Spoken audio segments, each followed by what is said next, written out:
नमस्कार।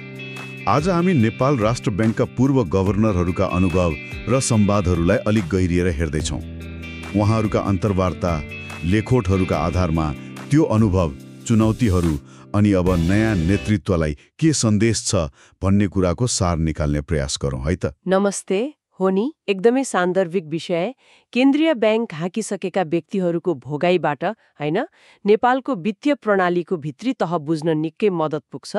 उहाँहरूले के कस्ता अप्ठ्यारा झेल्नुभयो, कसरी निर्णय लिनुभयो, ती सफलताहरूबाट सिक्ने धेरै कुरा छन्।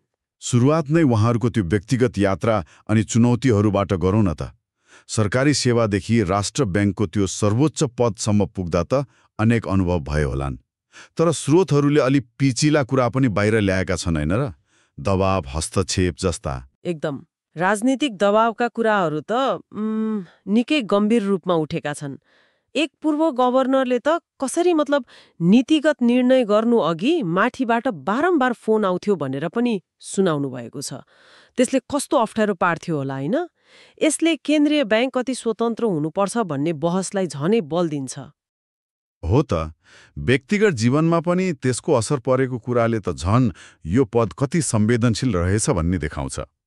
त्यो त छँदैछ नि, तर सँगसँगै ब्याङ्किङ क्षेत्रको व्यावसायिकता, त्यो निष्ठाप्रतिको उहाँहरूको विश्वास चाहिँ एकदमै अटल देखिन्छ।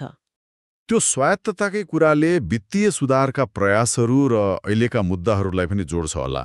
जस्तो त्यो वित्तीय क्षेत्र सुधार कार्यक्रम FSSRP को कुरा, त्यसले के परिवर्तन ल्यायो त खास?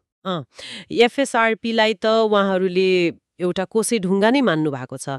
खास गरी ब्याङ्कहरूको पुँजी बढाउने योजना, त्यसले प्रणालीलाई अलि बलियो बनायो।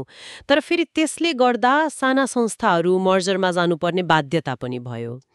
कोभिड जस्तो सङ्कटमा मौद्रिक नीतिबाट अर्थतन्त्रलाई राहत दिने प्रयासहरू भए। डिजिटल ब्याङ्किङको विस्तार, प्रविधिको प्रयोग, यी कुराहरूलाई त सकारात्मक नै मान्नुभयो होला नि? हो, ती पक्षहरू सकारात्मक नै छन्।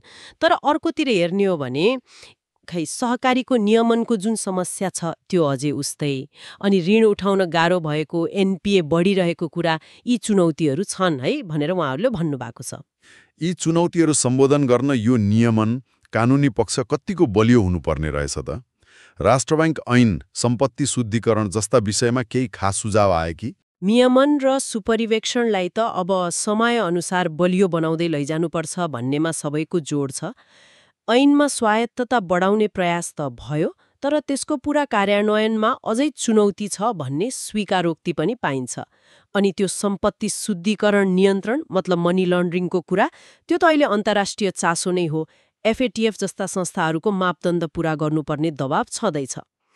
तर नियम बनाएर मात्रै भएन हैन, कार्यान्वयन पक्ष महत्त्वपूर्ण होला नि? एकदम। मुख्य कुरा नै त्यही हो। नियम जति कडा बनाए पनि त्यसलाई प्रभावकारी रूपमा लागू गर्ने अनि ब्याङ्कहरूको सञ्चालक समितिमा सुशासन कायम गराउने कुरा नै सबैभन्दा गाह्रो तर महत्त्वपूर्ण काम हो। यसको केन्द्रमा त निक्षेपकर्ताको हित हुनु पर्यो नि। अब लागौँ नयाँ नेतृत्वलाई दिएको सन्देशतर्फ। के कुरामा चाहिँ बढी जोड दिनुभएको पाइन्छ उहाँहरूले? सबैभन्दा बलियो र साधा सन्देश नै त्यही हो, राष्ट्र ब्याङ्कको स्वायत्तता र निष्ठा। त्यसमा चाहिँ कुनै सम्झौता गर्नुहुन्न। राजनीतिक दबाव जस्तो सुकै आओस् त्यसबाट माथि उठेर देशको हितमा निर्णय लिनुपर्छ भन्ने नै छ। राष्ट्रप्रेमले ओतप्रोत भएर काम गर्नुपर्छ भन्ने जस्तो अलि भावुक तर गम्भीर सुझाव पनि छ। त्यो त महत्त्वपूर्ण भइहाल्यो। अरू केही जस्तो नियमन, सुधार, निरन्तरताको कुरा? हो, त्यो पनि छ। वित्तीय नियमन, सुपरिवेक्षणलाई निरन्तरता दिने, आन्तरिक सुधार गर्दै जाने, अनि विशेष गरी त्यो सहकारी क्षेत्रको नियमन र वित्तीय सुशासनमा चाहिँ अलिक कठोर नै हुनुपर्छ भन्ने आवश्यकता देखाइएको छ। समग्र अर्थतन्त्रको अहिलेको अवस्था अनि भविष्यको दिशाबारे चाहिँ उहाँहरूको विश्लेषण कस्तो रहेछ? स्रोतहरूमा के छ? अहिलेको अवस्था हेर्दा माग अलि कमजोर छ, साना मजौला उद्योगहरूलाई गाह्रो परेको छ भन्ने कुरा आएको छ। तर केही आधारभूत कुराहरू जस्तो विदेशी मुद्रा सञ्चिति, प्रणालीमा तरलताको अवस्था, ती चाहिँ सन्तोषजनक नै छन् भनिएको छ। मतलब आर्थिक सिद्धान्त र आधारहरू बलियो नै छन्, तर चलायमान बनाउनु पर्ने चुनौती छ हैन त? हो, त्यस्तै बुझिन्छ। अनि भविष्यको लागि चाहिँ आर्थिक रूपान्तरणलाई केन्द्रमा राख्नुपर्छ भन्ने सुझाव छ। परम्परागत ब्याङ्किङबाट अलि माथि उठेर आधुनिक प्रविधि, फिनटेक, डेटा एनालिटिक्स जस्ता कुराहरूलाई बढावा दिएर वित्तीय पहुँच र प्रभावकारिता बढाउनु पर्ने देखिन्छ। संरचनागत सुधार बिना दिगो वृद्धि गाह्रो छ भन्नेमा उहाँहरू सचेत हुनुहुन्छ। ल, आजको यो विमर्शबाट केही कुराहरू त प्रष्टै भए। राष्ट्र ब्याङ्कको स्वायत्तता कति महत्त्वपूर्ण रहेछ यो प्राविधिक कुरा मात्र होइन, देशको आर्थिक स्वास्थ्यकै मेरुदण्ड रहेछ। अनि वित्तीय सुधार एकपटक गरेर नहुने, निरन्तर गरिरहनुपर्ने प्रक्रिया रहेछ। सहकारी, एनपिए जस्ता क्षेत्रमा त अझै धेरै काम गर्न बाँकी नै देखियो। हो, यी सबै अनुभव, सफलता, चुनौतीका कुराहरू सुन्दा मेरो मनमा एउटा प्रश्न चाहिँ आइरहेको छ। पूर्व गभर्नरहरूले भोगेका राजनीतिक र अरू दबावहरूबारे त हामीले कुरा गर्यौं, तर अब आउने नेतृत्वले सामना गर्नुपर्ने त्यो सबैभन्दा ठूलो तर कतै खुलेर नभनिने अलि अव्यक्त चुनौती चाहिँ के होला, जसलाई सार्वजनिक रूपमा स्वीकार्न वा सम्बोधन गर्न पनि गाह्रो पर्छ? यो प्रश्नमा सोच्नु पनि सान्दर्भिक होला कि?